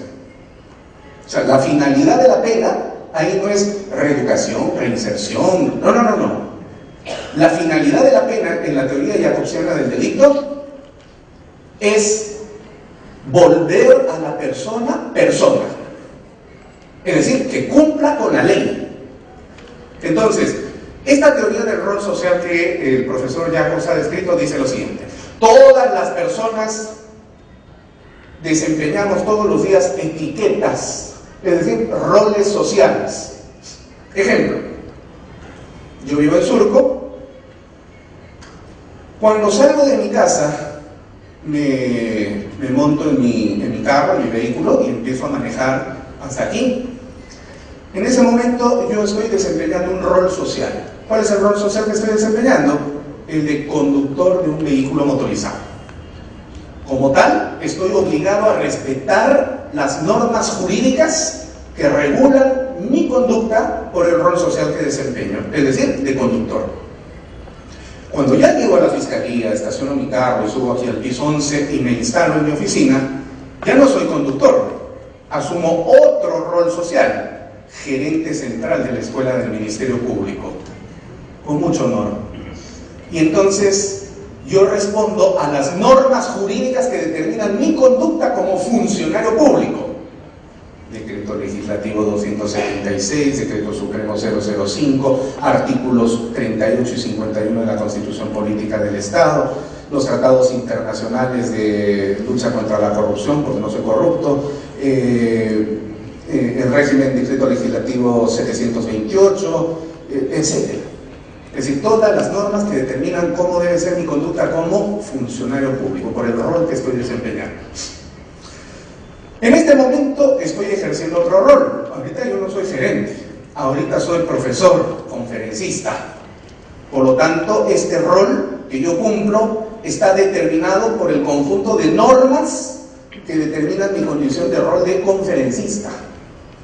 Y cuando termine esta conferencia me volveré a subir a mi vehículo para irme a mi casa. Volveré a tener el rol de chofer. Y cuando llegue a mi casa me despojaré de todos los roles, me encontraré con mis hijos, mi perro y mi gato, y entonces asumiré otro rol, el rol de papá. Y ese rol está determinado por un conjunto de normas jurídicas que dicen cómo debo desempeñar ese rol de papá. Y mañana que tengo que dictar clases en la universidad porque soy profesor, ese rol de profesor será determinado por las normas jurídicas que determinan cómo debe ser mi rol como profesor. Es decir, debemos ser, todos los días estamos desempeñando múltiples roles. Cuando el fiscal llega a su casa y se acuesta en la cama con su esposa, ya no es fiscal, es esposo, simplemente igual la fiscal. Los roles están cambiando todo el día. Y ese rol determina cómo debe ser nuestra conducta, es decir, el conjunto de normas que nosotros debemos respetar para ejercer de manera adecuada nuestro rol. Y tiene dos funciones. Uno, en primer lugar, el rol que yo tengo, la etiqueta que yo tengo puesta en este momento, me sirve a mí mismo para saber cuál es el límite, la esfera de mi comportamiento. Porque ese rol me está diciendo, mira, estas son las normas que determinan tus límites de conducta. De aquí no puedes pasar. Si te pasas, te vamos a sancionar. Pero si tú respetas esas normas de este límite, de esta esfera de tu conducta, te vamos a aplaudir. O sea, me sirve a mí. Pero también, externamente, este rol les dice a ustedes quién soy. O por lo menos el rol que estoy desempeñando. Y ustedes saben a qué atenerse conmigo. Ejemplo, cuando van al dentista y se echan en la camilla, por principio de confianza, ustedes asumen de que este dentista, o estomatólogo, o odontólogo, como prefieran llamarle, va a desempeñar un servicio adecuado en función del rol que está cumpliendo. ¿Quién en el diván del dentista alguna vez ha dicho, un ratito, doctor, antes de que me meta la fresa, a ver, sáqueme su título para ver en qué universidad estudió usted? Nadie. O sea, nosotros, por el rol que está desempeñando él, asumimos por principio de confianza que va a cumplir correctamente su rol. Entonces, tiene un doble sentido, interno y externo. Si cumplo mi rol, muy bien, la sociedad me aplaude. Si lo incumplo y lo transgredo, entonces la sociedad demanda mi sanción. Y esa es la llave precisamente de la imputación de conducta. Si incumplo mi rol, entonces ese incumplimiento involucra la imputación del resultado de conducta en mi acción. Por eso dice aquí el profesor Miró Linares, la persona desempeña un rol en el mundo social y el rol es elemento complejo que reúne un aspecto formal o externo y un aspecto material o interno, que acabo de explicar. Gráficamente, la teoría del rol social significa lo siguiente. Una persona que desempeña múltiples roles, por ejemplo el rol social 1, funcionario público, tiene un conjunto de deberes y responsabilidades que debe cumplir por esa condición de funcionario público que tiene. Soy gerente de la escuela, en ese momento no soy papá, no soy esposo o ex esposo, no, soy funcionario público. Tengo que respetar las normas que determinan mis deberes y responsabilidades por esa función, ese rol social. Luego tengo otro rol social. padre de familia. Y como tal, entonces también tengo deberes y responsabilidades que cumplir. La Constitución, el Código Civil me dice cómo tengo que ser como padre. No está diciendo el Código Civil ser un buen padre, no, eso es una cuestión moral. El Código Civil dice que yo como padre tengo el deber de cuidar, mantener y alimentar a mis hijos. Ese es el deber que tengo que cumplir, no de ser buen o mal padre. Puedo ser un desgraciado a nivel ético, pero el desgraciado está cumpliendo con alimentar a sus hijos, sí, muy bien, listo, está cumpliendo su rol. Lo otro es una cuestión moral. No se olviden ustedes que el derecho tiene un ámbito y la moral tiene otro. Esa persona puede tener un rol social tercero, cuarto, quinto, chofer, y va a estar sujeto a deberes y responsabilidades. Esa es la teoría del rol social. ¿Y para qué nos sirve la teoría del rol social? El profesor Urs Kinghäuser de la Universidad de Bonn, Alemania, dice que el rol social nos sirve justamente para hacer una imputación. Y la imputación, de acuerdo a la teoría del rol social, consiste en el quebrantamiento o la inobservancia de alguno de los deberes inherentes al rol, pero ninguno que quede al margen o fuera de ese rol. Es decir, a mí solamente se me puede imputar, y por eso se llama imputación objetiva, que no es lo mismo que responsabilidad objetiva, de la que habla el artículo 7º del título preliminar del Código Penal. No, eso es otra cosa, ya la explicamos. Imputación objetiva significa que yo solamente puedo ser imputado por haber infringido las normas jurídicas que determinan mi conducta en función del rol que yo desempeño. Solamente así se me puede imputar. Muy bien, aquí hay otros conceptos más. ¿Y este concepto cómo nos puede ayudar? En el tema de feminicidio. Gráficamente lo explico. La persona va a cumplir dentro de los varios roles que tiene, un rol, el rol de pareja varón. Ya dijimos que este es un delito de género, que solamente es cometido por el varón, ya lo explicamos. Como pareja varón, me uno a una mujer, ¿no? Somos pareja, estoy desempeñando un rol social. Enamorado, novio, esposo, conviviente, como ustedes quieran, pareja al fin y al cabo. Y entonces se me generan deberes y responsabilidades. ¿Cuáles son los deberes y responsabilidades que tengo que cumplir en ejercicio de ese rol, pareja varón? La Constitución Política me lo señala en sus artículos 1, 2, incisos 1, 2, 22, 24, literal A, B y H, y el artículo 38 de la Constitución. Ahí está precisado que yo debo respetar a la mujer en esa relación de género con el rol social que estoy desempeñando. El Código Civil también lo establece en los artículos 1º, 3º, 4º y 5º. Y todos los tratados internacionales en materia de protección de los derechos de la mujer, de los que el Perú forma parte. Mi rol como varón, pareja o pareja varón, es respetar esas normas. Estoy hablando de un rol jurídico. No estoy hablando del rol romántico, de que tengo que llevarle flores o escribirle WhatsApp bonitos. No. Estoy hablando del rol jurídico. Si yo cumplo todas estas normas, entonces estoy cumpliendo con el deber que el rol social me establece. Ninguno de ellos, evidentemente, implican jalar del cabello. Ninguno de ellos implican ahorcar a la mujer, menos matarla y descuartizarla. Si yo incumplo esos deberes emanados del rol social que yo tengo, entonces mi conducta puede ser subsumida al tipo penal de feminicidio. Por una sencilla razón, porque acá el fiscal ya no tiene que preguntarse cómo hago para hacerle una radiografía al alma del sujeto, por la finalidad, como sucede en la teoría finalista del delito, sino aquí simplemente me pregunto, ¿ha cumplido con los deberes emanados del rol social que tenía de pareja varón? Sí, entonces no hay imputación. No, los quebró. Ahí están las normas. Muy bien, señor, le imputamos el delito de feminicidio por la tentativa. Esta teoría del rol social sirve mejor a los intereses del Ministerio Público como parte acusadora en un proceso cuando persigue a los feminicidas. Pero aún así, yo iniciaba esta conferencia diciendo, nos encontramos en terreno fangoso, en terreno pantanoso. Aún así, esta teoría todavía no está terminada. Todavía es poquito más que un castillo naipes. Se puede derrumbar. Porque el suelo sobre el que se construye es muy complejo. Es el concepto de feminicidio, es una categoría política, no es una categoría jurídica. Ese es el problema.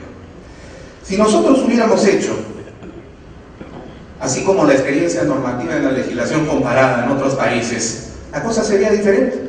Miren ustedes, por ejemplo, en Guatemala, ¿cómo define el delito de feminicidio Guatemala? Allá le llaman femicidio. Dice, muerte violenta de una mujer ocasionada en el contexto de relaciones desiguales de poder entre hombres y mujeres. Aquí no hay misoginia. Aquí el fiscal no tiene que preguntarse si la intención fue matar a la mujer por su condición. No. Muerte violenta en contexto de relación de género, o sea, hombre-mujer. Roles sociales. Punto, se acabó. No se hacen problemas los fiscales guatemaltecos. Es el decreto 22/2008, ley contra el femicidio de Guatemala, del año 2008. En Chile, ley 20.480, ley que modifica el Código Penal, y la ley 20.066 sobre violencia intrafamiliar, estableciendo el femicidio, aumentando las penas. ¿Qué dice? Artículo 390. Esta es la figura que asumió el Perú con el 107, agregar en parricidio la idea del femicidio. El que, conociendo las relaciones que los ligan, mate a su padre, madre o hijo, o a cualquiera de sus ascendientes o descendientes, o a quien es o ha sido cónyuge de su conviviente, será castigado como parricida con la pena de presidio mayor en su grado máximo a presidio perpetuo calificado. Hasta ahí, parricidio. Y agrega, si la víctima del delito descrito en el inciso precedente es o ha sido la cónyuge o la conviviente de su autor, el delito tendrá el nombre de femicidio. Punto, se acabó. Acá no tienen que estar haciendo radiografías del alma. No hay problema, ni con la teoría finalista del delito. Costa Rica, ley 8.589, se le impondrá pena de prisión de 20 a 35 años, más que en Perú, miren, a quien dé muerte a una mujer con la que mantenga una relación de matrimonio, de unión o de hecho declarado o no. Se acabó. ¿Por qué en Perú tenía que hacer eso que ha hecho? Ahí está el problema de lo ideológico. ¿Cuál es la explicación del traslado de la figura del feminicidio tipo México acá? Porque por el solo hecho, digamos, de ser mujer. No, ese es el problema. Entonces, no había respuesta hasta ahora, ¿no? El tema es que otros países han adecuado, ¿no?, la redacción y el nombre político que le han dado esto, porque pienso que para mí basta con un homicidio calificado, ¿no? Totalmente de acuerdo. Sí, se trata de... Y además, el derecho penal no enseña, ¿no? Y además, los feminicidas, entre comillas, no van a dejar de matar por el hecho de ir hasta con cadena perpetua. Póngale pena de muerte si quiere, no va a desaparecer. No va a desaparecer. Entonces es una tontería que se esté haciendo esto acá, menos mal hecho, ¿no? Ahora, digamos que nosotros como institución, digamos, sí, la ley está hecha y vamos a adecuarnos a la ley, es una opción. Y otra opción es decir, bueno, vamos a abogar porque sea como debe ser, ¿no? Eso es lo que yo pienso. Bien, muchas gracias. Bueno, no le pongo ni una coma ni agrego ninguna palabra porque estoy de acuerdo con usted, doctor. Este ya es un tema de política criminal. ¿Hay que proteger a la mujer? Sí, hay que protegerla. Pero hay que protegerla, no ponerla en situación de impunidad con ideologías. Porque esto fue algo ideológico. Querían poner el sello ideológico en el Código Penal, lo lograron. Miren lo que han logrado en efecto. Ese es el problema. Entonces, repito, los fiscales inteligentemente no quieren dejar impunes a estos sujetos, perdónenme la expresión, miserables que matan a mujeres. Pero saben que no va a funcionar este tipo penal. Por eso es que se van por los delitos de parricidio, homicidio calificado. Y está bien que lo hagan, porque esa es la única manera de asegurar que no se genere impunidad. O la otra, irse por la teoría del rol social. podría dar una solución, pero finalmente el que decide es el juez. Y si el juez es finalista, porque en el Perú no hay ninguna ley que le obligue al juez o a los jueces a que sean finalistas. O sea, nadie le puede decir al juez, oye, juez, tú tienes que ser finalista, o no lo seas. ¿No? Esa es una cuestión de libertad. Los jueces ayacuchanos, en el caso de Arlet Contreras, utilizaron la teoría finalista del delito. Nadie les puede condenar por eso. Nadie. Aplicaron el derecho. Eso es positivismo jurídico. Aplicar la norma al caso concreto. Como no aplicaba la norma, no se le podía aplicar. Sí, pero generaron injusticia. Bueno, pues que los jueces no tienen misión de hacer justicia. La misión de los jueces es la de aplicar la ley, que es otra cosa. Pero claro, ya viene la reflexión nuestra, ¿no? Pero ¿podemos aplicar la ley y al mismo tiempo hacer justicia? Sí, sí se puede. Claro que se puede. Y en eso tiene que coadyuvar el Ministerio Público, la policía y todos los demás operadores jurídicos, porque sí se puede. Si el Poder Judicial ayacuchano hubiera decidido utilizar la teoría de los roles sociales, este sujeto ahorita estaría en cárcel. Pero quiso irse por la teoría finalista. Bueno, quiso aplicar esa teoría y dejar en impunidad. En su conciencia quedará, pero no cometieron ningún, porque salió otra vez la ministra, salieron algunos, los opinólogos, ¿no? Estamos viviendo los tiempos de los opinólogos, o sea, todo el mundo opina y nadie hace nada. Es como los comentaristas de fútbol. Hubiera jugado así, hubiera pateado y nunca en su vida han pateado una pelota, pero ahí están opinando, ¿no? Entonces todos los opinólogos opinan todo y opinan de lo que no saben, pero son opinólogos. Entonces, si hubieran aplicado esta otra teoría, quién sabe, no hubiera estado en la cárcel, no lo sabemos. Eso ya es futurología, no voy a entrar en ese escenario. Pero por lo menos es una alternativa dentro del campo de la redacción pésima que nosotros tenemos. Ojalá la política criminal en los próximos, yo no digo años, ojalá fuera pues en los próximos meses se diera cuenta de esto, ¿no? El Ministerio Público informado, pero no escucha. No hay peor sordo que el que no quiere escuchar. Muy bien, conclusiones. Necesitamos en consecuencia nosotros propuestas de solución jurídico-políticas. O sea, este es un tema de política criminal. Repito lo que dije ya. Vamos a proteger a la mujer, pero vamos a protegerla. No vamos a hacer demagogia jurídico-penal. Y dos, no las ideologías que distorsionan la realidad. El Código Penal no es un instrumento para introducir ideologías. Los discursos ideológicos están bien para la tribuna, pero no para el Código Penal. En eso hay que tener mucho cuidado. Muchas gracias.